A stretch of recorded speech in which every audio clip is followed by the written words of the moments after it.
રાજકોટમાં કોર્પોરેશને વૃદ્ધિનું પ્રદર્શન કર્યું। હોમી દસ્તુ નાળામાં પાણી નિકાલની કોઈ વ્યવસ્થા જ નથી।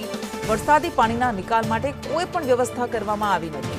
નાળાનું નવીનીકરણ કર્યું પરંતુ ડ્રેનેજ કનેક્શન જ ન આપ્યું અને પરિણામે ચોમાસામાં વરસાદી પાણી ભરાવાની ભીતિ સેવાઈ રહી છે।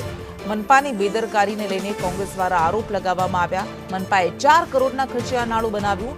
નાળું તો તૈયાર કરી દીધું પણ પાણીના નિકાલની વ્યવસ્થા નથી કરી। નિકાલની કાર્યવાહી થતા સુધીમાં તો ચોમાસું જતું રહેશે।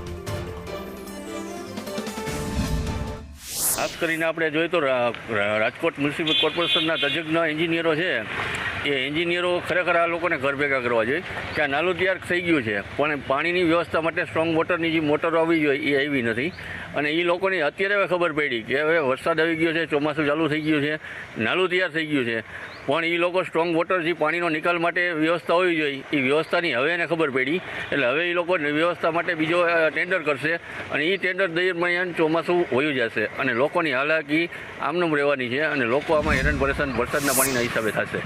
રાજકોટ મહાપાલિકાના તંત્રની બુદ્ધિ કેવી ચાલે છે તમે અહીંયા આ દ્રશ્ય ઉપરથી જ જોઈ શકો છો। મહાપાલિકા દ્વારા દસ્તુર માર્ગમાં અહીંયા નાલું છે તેનું નવીનીકરણ કરવામાં આવ્યું છે। લાખો રૂપિયાના ખર્ચે આ અંડરપાસ છે તે તૈયાર કરવામાં આવ્યો છે પરંતુ હવે એ વિગતો સામે આવી છે કે અહીંયા સ્ટ્રોમ વોટરના નિકાલ માટેની કોઈ જ વ્યવસ્થા છે એ મહાપાલિકા દ્વારા કરવામાં નથી આવી।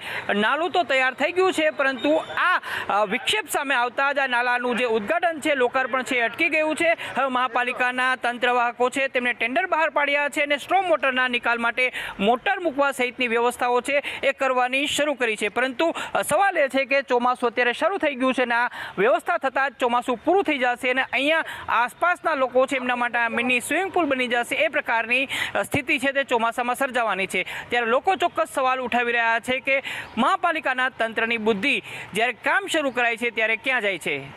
કેમેરામેન માધવ ભટ્ટ સાથે મયુર સોની, સંદેશ ન્યૂઝ।